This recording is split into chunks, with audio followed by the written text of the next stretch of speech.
Hello students, classical mechanics physics MSc previous की इस series में आपका स्वागत है। और आज के सेक्शन में जो आज अपना टॉपिक रहने वाला है वो है नॉइदर्स थ्योरम। ओके, आज अपन डिस्कस करेंगे नॉइदर थ्योरम को। नॉइदर थ्योरम क्या है, इसका स्टेटमेंट क्या है एंड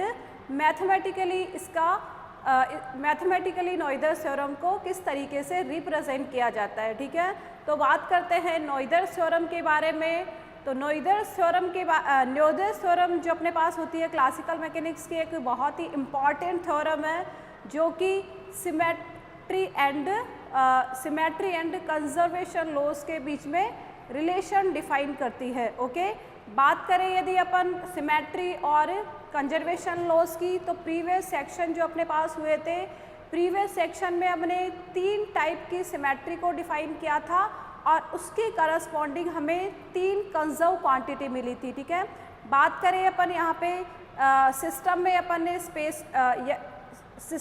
ने स्पेस के लिए, टाइम के लिए एंड रोटेशन के लिए अपन ने सिमेट्री डिफाइन की थी। ठीक है, वहाँ अपन ने कंसीडर किया था कि एक ऐसा सिस्टम यहाँ पे अपन कंसीडर करें, उस सिस्टम के पार्टिकल्स को यदि अपन थोड़ा सा डिस्प्लेसमेंट प्रोवाइड करें तो उस डिस्प्लेसमेंट या उस चेंज के करस्पॉन्डिंग लाग्रांजियन अपना चेंज नहीं होना चाहिए। ठीक है, तो यदि सिस्टम में थोड़ा सा चेंज, इनफाइनेटसिमल चेंज करने पे भी लाग्रांजियन अपना इनवेरिएंट रहता है, तो वो जो सिस्टम अपने पास होता है, सिस्टम क्या होता है, होमोजीनियस होता है। ठीक है, स्पेस के रेस्पेक्ट में वहाँ पे सिमेट्री होती है। ठीक है, तो उस सिमेट्री में अपने पास जो कंजर्व क्वांटिटी अपने पास आई थी वो फिजिकल क्वांटिटी अपनी कौन सी थी, लीनियर मोमेंटम। ठीक है, इसी तरीके से अपन ने रोटेशन के रेस्पेक्ट में सिमेट्री डिफाइन की थी और वहाँ पे उस सिस्टम के लिए एंगुलर मोमेंटम अपना कंजर्व मिला था। Okay, third type of symmetry यहाँ अपने पास आई थी टाइम के रेस्पेक्ट में,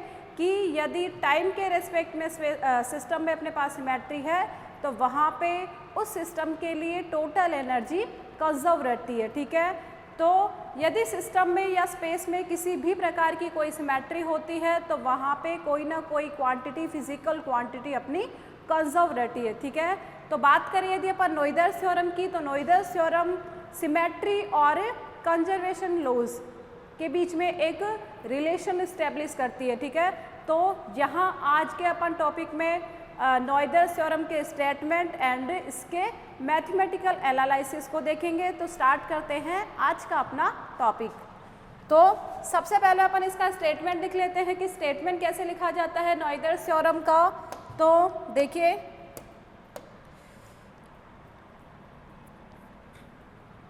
तो सबसे पहले अपन यहाँ लिखते हैं this theorem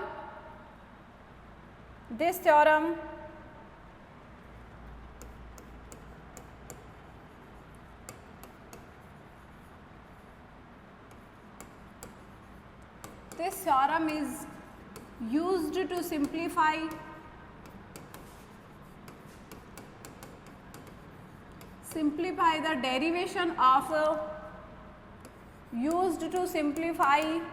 the derivation of conservation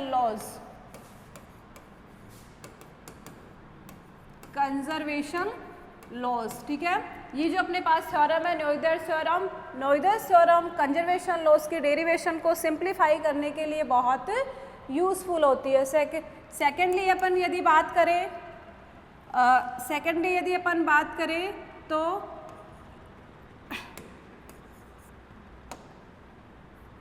each symmetry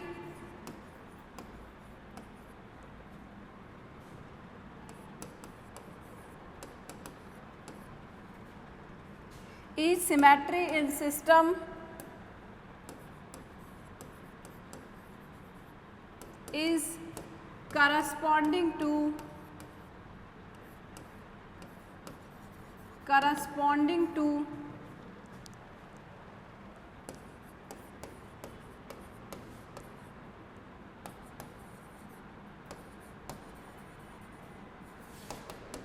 ठीक है, सिस्टम में यदि किसी प्रकार की कोई भी सिमेट्री होगी तो उसके करस्पॉन्डिंग यहाँ पे अपने पास एक क्वांटिटी, फिजिकल क्वांटिटी क्या होती है, कंजर्व होती है।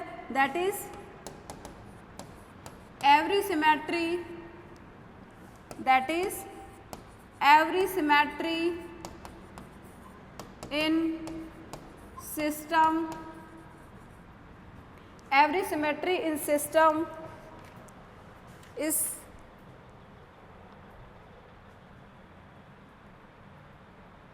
every symmetry in system corresponding to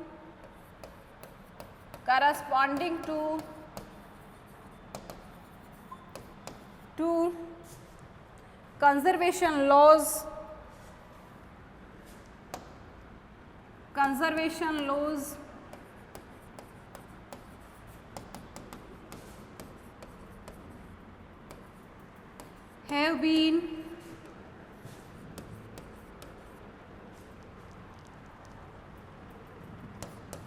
have been proved by this theorem.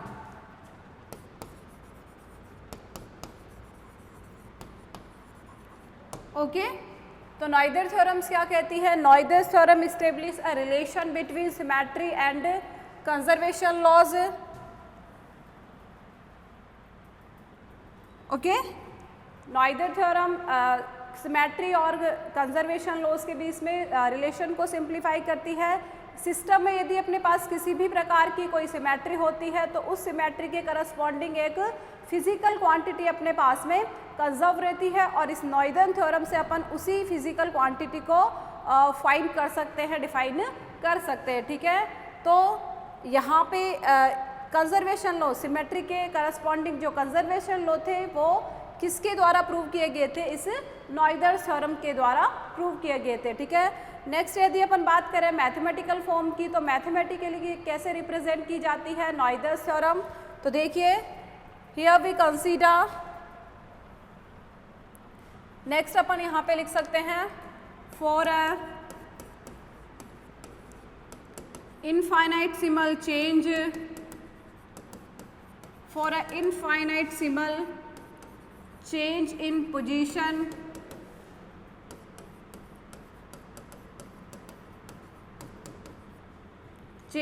position q to q dash.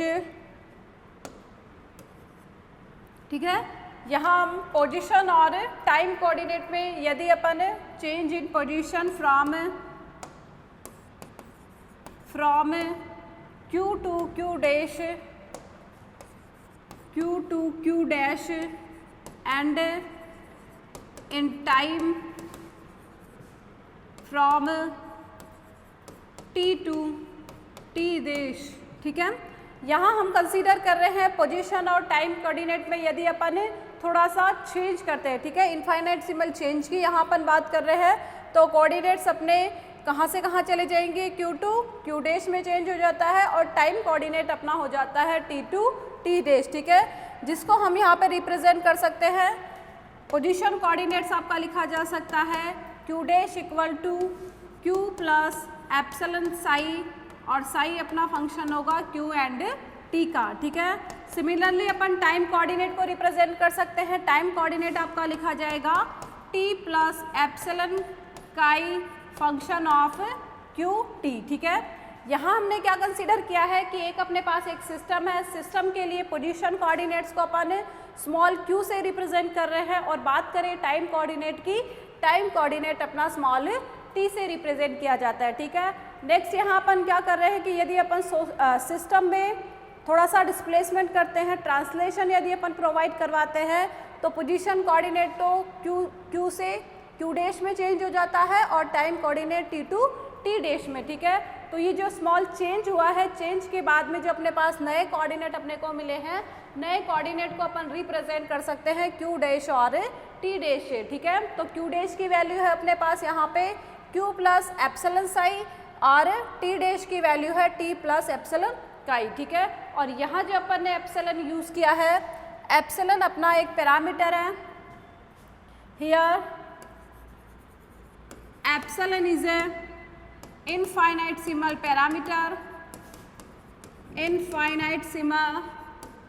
parameter and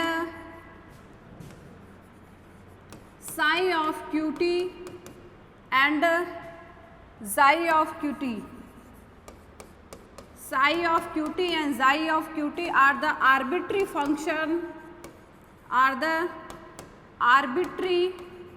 function of position and time. Arbitrary function of position and time. ठीक, okay. Then from Hamilton's principle, the time integral, then the time integral of variation of Lagrangian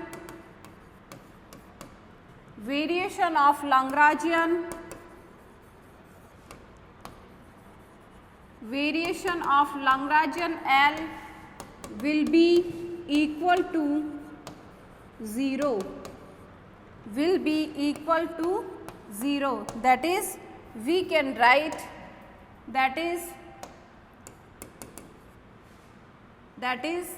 del variation of integration from time t1 to t2 L dt equal to 0. ठीक है, ये result कहाँ से आया अपने पास? ये result हमने use किया है from Hamilton's principle. Okay, Hamilton principle में अपन ने स्टडी किया था कि यदि किसी कंजर्वेटिव एंड होलोनोमिक सिस्टम की मोशन कोई भी दो फिक्स्ड पॉइंट के बीच में हो रही है, टाइम t1 टू t2 के बीच में होती है, तो उस सिस्टम के लिए दो फिक्स पॉइंट के बीच में infinite number of path possible हो सकते हैं. उन सभी पाथ में से करेक्ट पाथ ऑफ मोशन को फाइंड आउट करने के लिए अपने को एक लाइन इंटीग्रल अपने यूज़ करते हैं, और करेक्ट पाथ ऑफ मोशन के लिए उस लाइन इंटीग्रल की वैल्यू एक्सट्रीमम होनी चाहिए. और यदि उसमें वेरिएशन की अपन बात करें तो वेरिएशन क्या होता है? इक्वल्स टू 0 होता है. ठीक है, तो वही ये रिजल्ट अपन ने फ्रॉम हैमिल्टन प्रिंसिपल से यूज़ किया है. ठीक है, और यही से अपने पास मैथमेटिकल फॉर्म आती है. नॉइदर अपने पास आर्बिट्री फंक्शन है और किसके फंक्शन है, किस पे डिपेंड कर रहे हैं? पोजीशन और टाइम पे. ठीक है, तो यहाँ नेक्स्ट अपने को बताया गया है कि यदि इस सिस्टम के करस्पॉन्डिंग अपन लैग्रेंजियन एल का यदि अपन टाइम इंटीग्रल लेते हैं, एल के वेरिएशन का यदि अपन टाइम इंटीग्रल लेते हैं, तो वो अपने पास क्या आता है? 0 आता है. और वो ही ये जो फॉर्म अपने पास आ रही है, ये ही नॉइदर थ्योरम की मैथमेटिकल फॉर्म को डिफाइन कर रहे हैं. ठीक है, तो यदि अपन मैथमेटिकली नॉइदर थ्योरम को लिखना चाहें तो इसकी मैथमेटिकल फॉर्म लिखी जाती है del L upon del Q dot into Q dot chi minus psi minus L chi equals to constant. ठीक है, और इसी फॉर्म को यहाँ अपने को प्रूव करना है. ठीक है, तो इसको नॉइदर थ्योरम के स्टेटमेंट को प्रूव करने के लिए अपन किसकी हेल्प लेंगे? हैमिल्टन्स प्रिंसिपल की. ओके, यहाँ अपन हैमिल्टन्स प्रिंसिपल को यूज़ करते हुए लास्ट इस रिजल्ट तक पहुँचेंगे. ठीक है, तो देखिए हैमिल्टन्स प्रिंसिपल के बारे में हमें सभी को पता है कि हैमिल्टन्स प्रिंसिपल क्या बताता है हमको, क्या स्टेटमेंट होता है, क्या इसकी मैथमेटिकल फॉर्म होती है, ये सभी को अपन प्रीवियस जो अपने लेक्चर्स हुए थे उसमें अपन डिस्कस कर चुके थे. तो यदि अपन बात करें तो हैमिल्टन प्रिंसिपल अपना कहता है कि यदि किसी कंजर्वेटिव होलोनोमिक सिस्टम की मोशन टाइम t1 से t2 के बीच में होती है, तो इन दो फिक्स पॉइंट के बीच में सिस्टम की मोशन के लिए large number of path possible होते हैं. अब यदि इन पाथ में से अपने को करेक्ट पाथ ऑफ मोशन निकालना है तो एक इंटीग्रल लिखा जाता है, और उस इंटीग्रल की वैल्यू उस करेक्ट पाथ ऑफ मोशन के लिए एक्सट्रीमम होती है, स्टेशनरी होती है. और यदि उस पाथ में आप वेरिएशन निकालोगे तो वेरिएशन आपके पास क्या आता है? इक्वल टू 0 आता है. ठीक है, ये रिजल्ट हो जाता है अपना हैमिल्टन्स प्रिंसिपल का. ठीक है, तो स्टार्ट अपन कहाँ से कर रहे हैं? हैमिल्टन्स प्रिंसिपल से ही अपन स्टार्ट कर रहे हैं. ठीक है, तो देखिए वी नो दैट फ्रॉम, लिख सकते हैं अपन यहाँ पे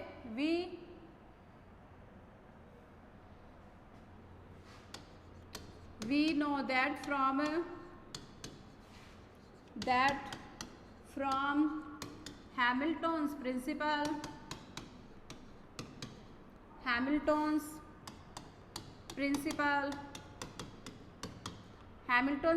की फॉर्म अपने पास किस तरीके से लिखी जाती है?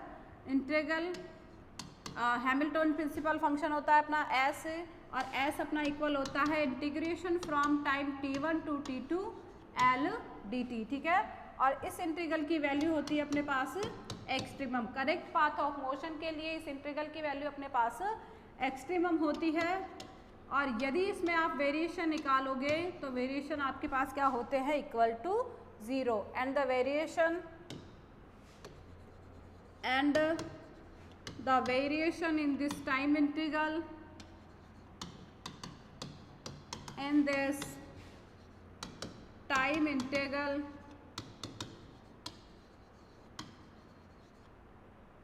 यदि इसमें यदि अपन वेरिएशन निकालते हैं तो वेरिएशन अपने पास क्या आते हैं, equal to 0। Okay, del of integration from time t1 to t2 L D T equal to 0, ठीक है। तो यहाँ पे ये जो रिजल्ट अपने को मिला है ये हैमिल्टन प्रिंसिपल का अपने पास रिजल्ट है। और साथ ही यहाँ पे बताया गया है कि ये हैमिल्टन प्रिंसिपल ओनली कब वैलिड होता है, जब ये जो टर्मिनल पॉइंट अपन ले रहे हैं, इनिशियल पॉइंट और फाइनल पॉइंट अपने पास क्या होनी चाहिए, फिक्स होने चाहिए, ठीक है। लिख सकते हैं अपन यहाँ पे Hamilton principle, Hamilton's principal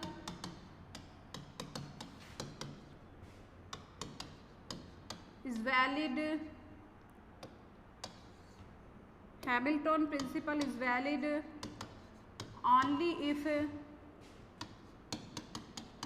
the terminal points are, if the terminal points are fixed in space and time, ठीक है। हैमिल्टन प्रिंसिपल अपना कब वैलिड हो सकता है, जब जो अपन ने सिस्टम के मोशन के लिए जो अपन ने इनिशियल और फाइनल पॉइंट जो अपन ने चूज करे हैं वो दोनों ही स्पेस और टाइम के रेस्पेक्ट में क्या होने चाहिए, फिक्स होनी चाहिए, ठीक है, स्पेस एंड टाइम, ठीक है।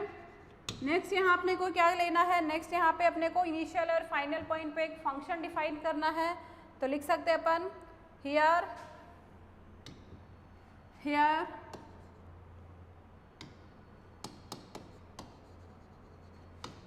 we must define a function, here we must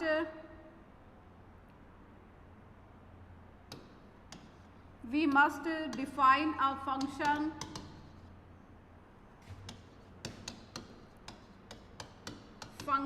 of position coordinate, ठीक है। नेक्स्ट यहाँ अपन क्या लेंगे, एक फंक्शन को डिफाइन करेंगे और वो फंक्शन अपना डिपेंड करता है पोजीशन कोऑर्डिनेट और फाइनल कोऑर्डिनेट, ठीक है, position coordinate and time coordinate.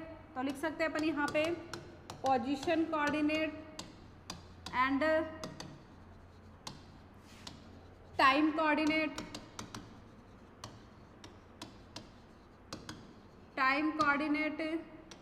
At initial and final point, initial and final point. So we can write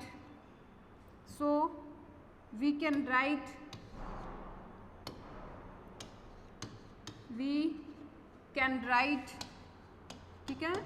यहाँ जो अपन ने फंक्शन लिखा है, फंक्शन जो अपन ने कंसीडर किया है, फंक्शन अपना लिखा जाएगा as is the function of Q1 Q2 किसके लिए आया है, इनिशियल और फाइनल पॉइंट के लिए, और टाइम अपना आ जाएगा T1 T2, ओके। यहाँ पे ये फंक्शन अपन ने कंसीडर किया है। अब यदि इस फंक्शन में अपन वेरिएशन देखते हैं,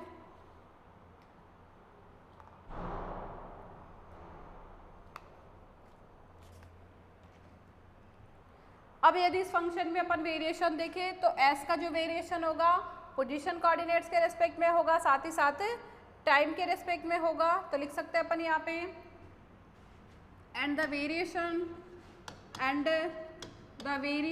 इन s इज, s का जो वेरिएशन लिखेंगे अपन del s equals to partial s upon partial q into del S plus partial S upon partial T into del T, ठीक है। तो एस जो अपना फंक्शन है पोजीशन कोऑर्डिनेट्स का और टाइम कोऑर्डिनेट्स का है, ठीक है। तो जब इसका वेरिएशन होगा दोनों के रेस्पेक्ट में होगा, पोजीशन के रेस्पेक्ट में भी होगा और टाइम के रेस्पेक्ट में भी होगा, ठीक है। तो नेक्स्ट अपन क्या लेते हैं, नेक्स्ट यदि अपन माने कि यदि इस फंक्शन का टाइम इंटीग्रल अपने पास 0 हो, टाइम इंटीग्रल क्या हो, वैनिश हो, तो यहाँ अपन क्या लिख सकते हैं, if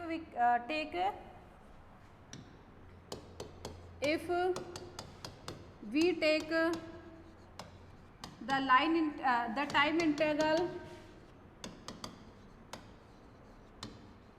time integral of del s is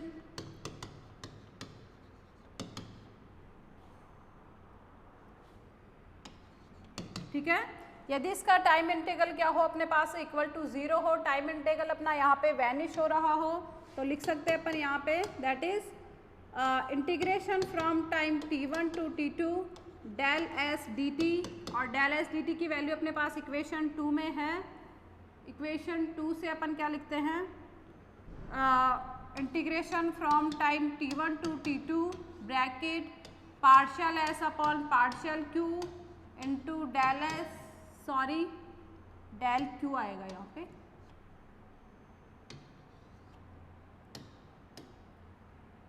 del Q, ठीक है। यहाँ भी अपना del Q plus partial S upon partial T into del T into D T, ठीक है। और इस इंटीग्रल की वैल्यू अपने पास क्या हो रही है, 0 हो रही है। तो किसी भी क्वांटिटी का यहाँ पे जो ब्रैकेट में ये क्वांटिटी है, यदि इसका टाइम इंटीग्रल अपने पास 0 हो रहा है, दैट इज ये क्वांटिटी अपने पास क्या है, इनवेरिएंट है, कांस्टेंट है, ठीक है। That is we can write from here, hence ये जो अपने पास ब्रैकेट में क्वांटिटी है ये अपने पास क्या हो जाएगी, कांस्टेंट हो जाएगी, ठीक है। Partial S upon partial Q into del Q partial S upon partial T into del T, ठीक है। और ये वाली क्वांटिटी अपने पास कैसे हो जाती है, कांस्टेंट हो जाती है, ठीक है। तो कोई भी यदि फिजिकल क्वांटिटी अपने पास कांस्टेंट है तो उसके लिए अपन कह सकते हैं कि उस क्वांटिटी की वैल्यू इनिशियल और फाइनल पॉइंट पे क्या होती है, सेम होती है, ठीक है। Therefore we can write, therefore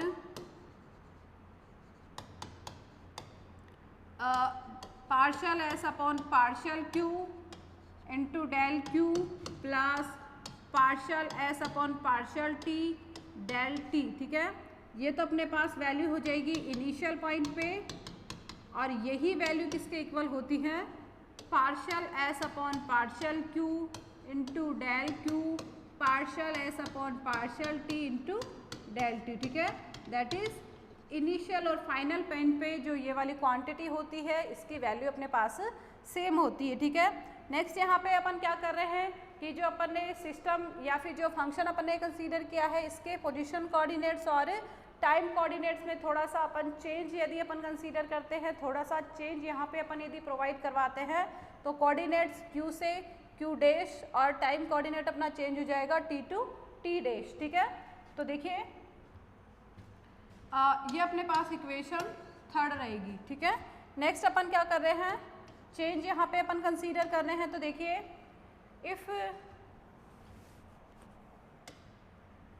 if we consider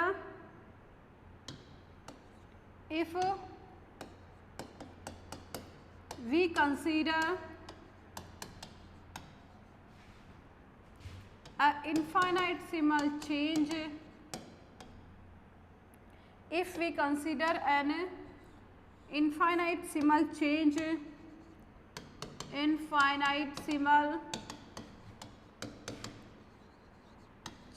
in position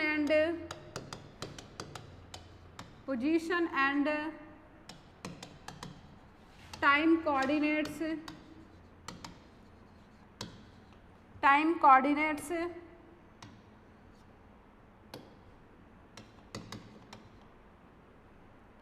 that is ठीक है। यहाँ पे अपन ने जो पोजीशन कोऑर्डिनेट और टाइम कोऑर्डिनेट अपने पास थे उसमें यदि अपन स्मॉल चेंज कंसीडर करते हैं तो आफ्टर चेंज अपने पास कोऑर्डिनेट्स किस तरीके से लिखे जाएंगे, कोऑर्डिनेट्स अपने पास आ जाएंगे q dash equals to q plus epsilon psi जहाँ पे अपना किसका फंक्शन है, पोजीशन कोऑर्डिनेट और टाइम कोऑर्डिनेट का। और जो अपना टाइम कोऑर्डिनेट चेंज हुआ है, टाइम कोऑर्डिनेट को अपन रिप्रेजेंट कर सकते हैं t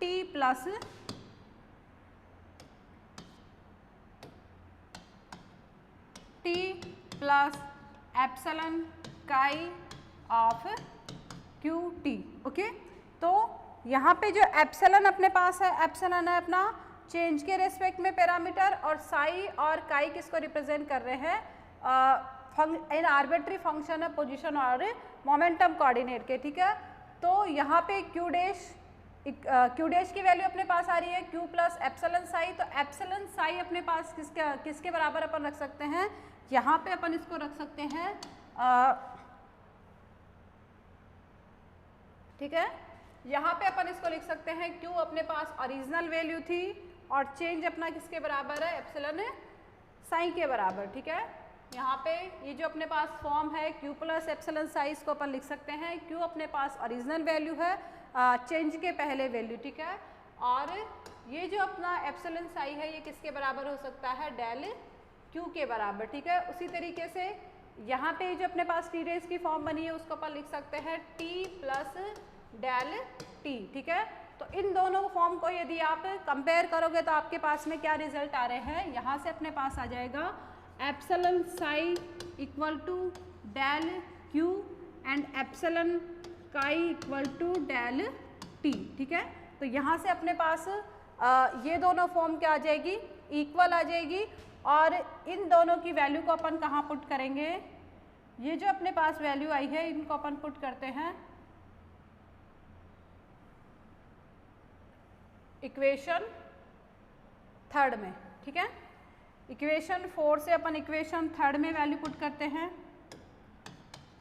putting the values from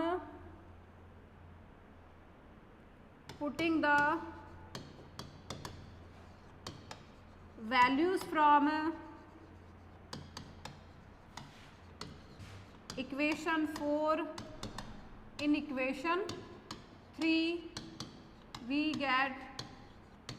ठीक है, इक्वेशन 4 से डेल q और डेल t की वैल्यू अपन इक्वेशन 3 में यूज करते हैं, तो अपने पास क्या रिजल्ट आते हैं, देखिए अपने पास रिजल्ट आ जाएंगे del S partial S upon partial q। यहाँ पे अपने पास क्या था, डेल q था, डेल q की जगह अपने को लिखना है एप्सिलॉन साई। ठीक है, सेकेंड टर्म अपने पास क्या थी, partial S upon partial t, और डेल t की वैल्यू अपने को पुट करनी है यहाँ पे,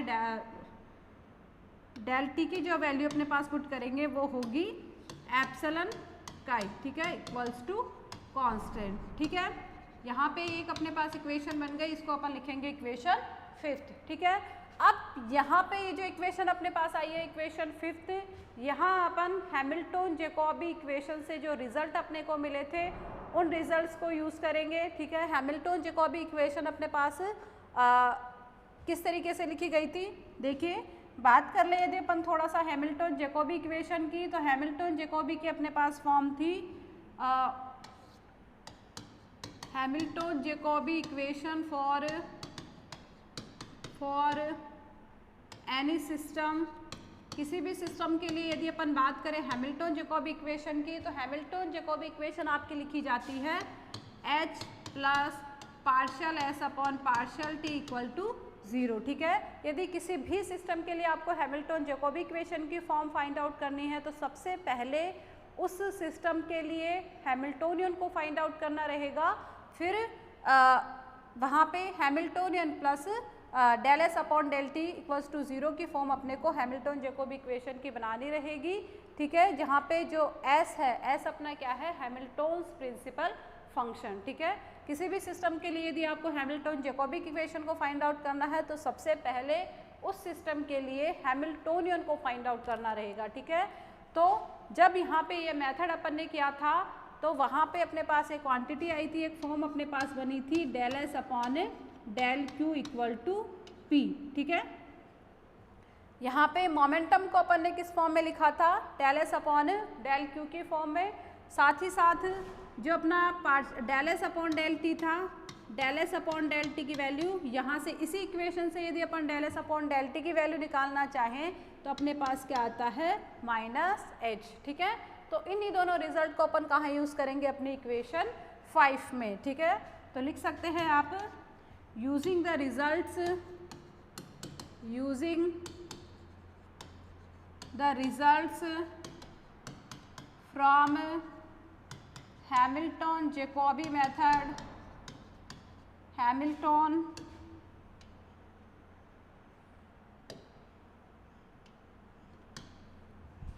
Jacobi method, Hamilton Jacobi method से जब आप रिजल्ट्स लेते हैं तो आपके पास क्या आता है, del S upon del Q को अपन पुट कर सकते हैं momentum P, and del S upon del T अपना किसके बराबर है, माइनस एच। ठीक है, तो जब आप यहाँ पे कौन कौन से रिजल्ट अपन यूज कर रहे हैं, del S upon del Q equal to momentum P and del S upon del T equal to minus H. ठीक है, इन्हीं रिजल्ट को अपन कहाँ यूज करेंगे, इक्वेशन 5th में। तो देखिए इक्वेशन 5th में अपने पास क्या फॉर्म आती है, putting above values in equation 5।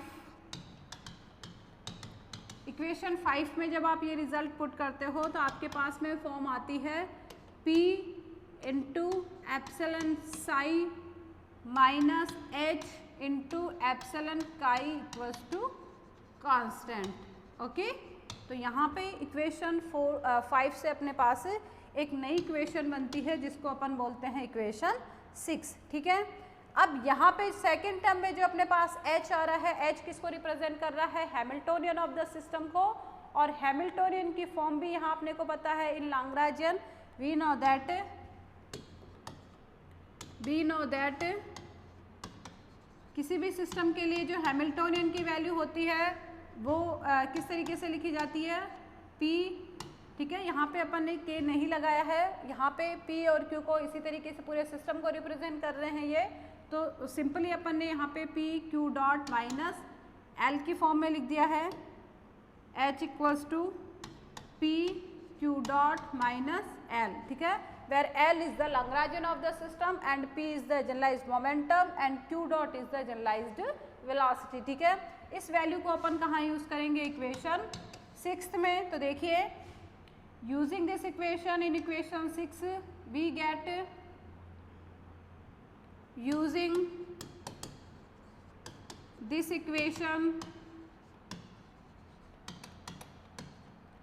In equation 6 we have ये वाला रिजल्ट। ठीक है, हैमिल्टोनियन की वैल्यू को यदि आप इक्वेशन 6 में पुट करते हो तो आपके पास रिजल्ट आते हैं P into epsilon Sai minus, ठीक है, ये वाला अपना नेगेटिव के साथ लिखा जाएगा, तो P Q dot minus L into epsilon chi equals to constant. Okay, यहाँ अपन H की वैल्यू को जब अपन ने पुट कर दिया है तो ये अपने पास इक्वेशन की फॉर्म आ गई। ठीक है, अब यहाँ पे जितनी भी अपने पास मोमेंटम P वाली टर्म है उनको अपन एक साथ लिख देते हैं, तो अपने पास क्या आता है, देखिए P epsilon sine minus Q dot epsilon chi, और ये अपना आ जाएगा plus L epsilon chi equals to constant. ठीक है,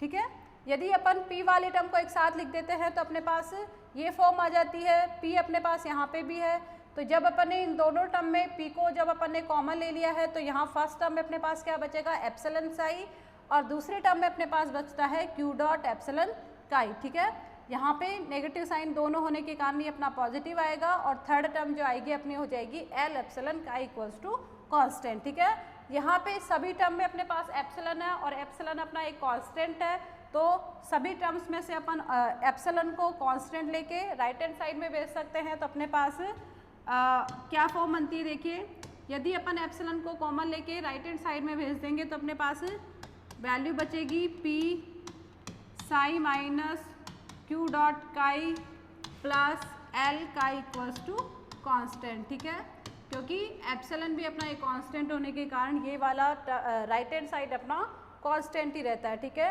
and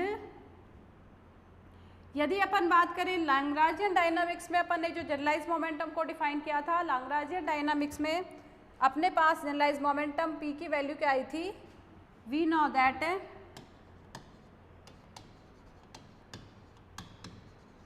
that from Lagrangian dynamics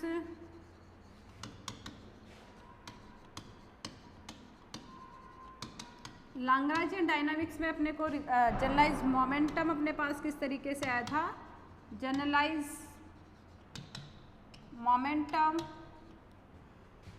momentum की वैल्यू थी अपने पास partial L upon partial Q dot, ठीक है। वहाँ पे जब अपन ने जनरलाइज मोमेंटम को डिफाइन किया था तो अपने पास ये वाली फॉर्म आई थी p equals to partial L upon partial Q dot, और इसी को अपन यूज़ करेंगे इक्वेशन 8 में, ठीक है।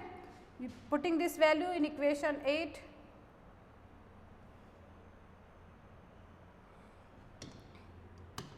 putting this value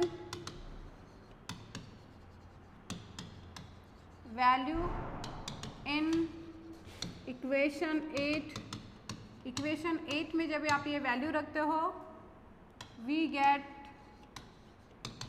क्या फॉर्म मिलती है अपने को, देखिए p की जगह पर पुट कर देंगे यहाँ पे partial L upon partial Q dot into Sai minus Q dot काई plus L chi equals to constant, okay.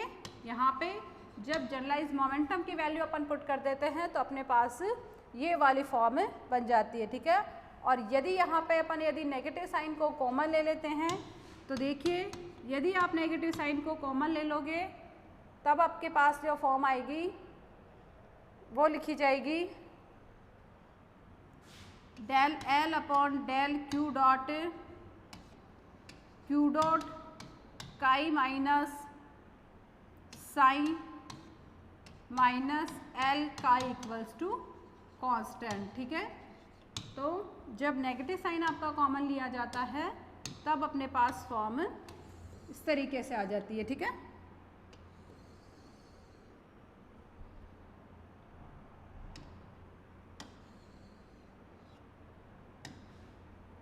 ठीक है, और ये जो रिजल्ट आपके सामने आया है ये रिजल्ट किसको प्रूव करता है, नॉइदर्स थ्योरम को, ठीक है। ठीक है, लिखिए above equation proves the Noether's theorem. Above equation proves the Noether's theorem.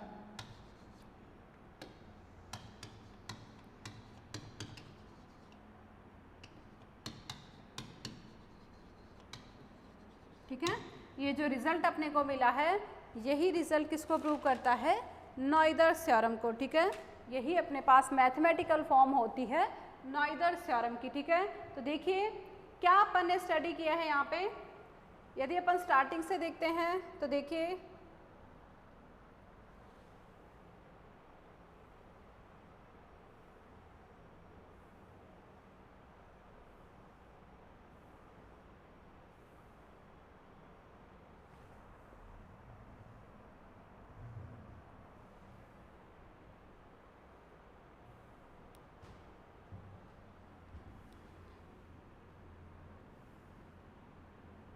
ठीक है। यदि अपन बात कर ले नॉइदर्स थ्योरम की तो नॉइदर्स थ्योरम अपने पास एक इम्पॉर्टेंट थ्योरम है क्लासिकल मैकेनिक्स के लिए, ठीक है। यहाँ अपन ने ओनली 2 ही थ्योरम को स्टडी किया है क्लासिकल मैकेनिक्स की सीरीज में। फर्स्ट अपनी थी ल्यूवेल थ्योरम और सेकंड थ्योरम अपनी है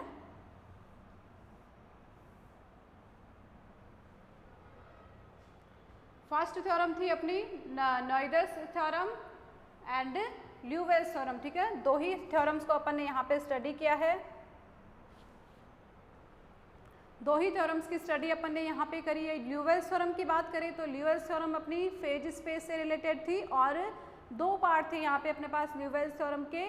फर्स्ट पार्ट अपना था कि according to Liouville's theorem the number of phase point per unit volumes are always constant, that is density of phase space is always constant, and the second part of Liouville's theorem is the volume is also constant with respect to time, ठीक है। और जो अपने पास दूसरी theorem है वो है Noether theorem. नॉइदर theorem अपने पास से रिलेशन इस्टेब्लिश करती है सिमेट्री और कंजर्वेशन लॉस के बीच में, ठीक है। और साथ ही साथ अपन बता दें कि यहाँ यदि अपन किस तरीके से सिमेट्री को किस तरीके से डिफाइन किया गया है कि यदि किसी सिस्टम के लिए अपन पोजीशन में या टाइम में हल्का सा डिस्प्लेसमेंट प्रोवाइड करवाते हैं या फिर थोड़ा सा ट्रांसलेशन अपन देते हैं, तब भी उस सिस्टम के लैग्रांजियन पे कोई फ़र्क नहीं पड़ता है। लैग्रांजियन अपना इन्वेरिएंट रहता है, दैट इज़ उस सिस्टम में क्या होती है, सिमेट्री होती है, ठीक है। और यदि सिस्टम अपना सिमेट्रिक है तो कोई ना कोई फिजिकल क्वांटिटी वहाँ पे कंजर्व होगी, ठीक है। तो यहाँ पे इसी रिलेशन को, इसी डेरिवेशन को बताने के लिए यहाँ अपने पास नॉइदर थ्योरम आई है। मैथमेटिकली नॉइदर थ्योरम को शो किया गया है इस इक्वेशन के द्वारा, इस रिलेशन के द्वारा, और यहाँ अपन ने इसी रिलेशन को प्रूव किया है, ठीक है।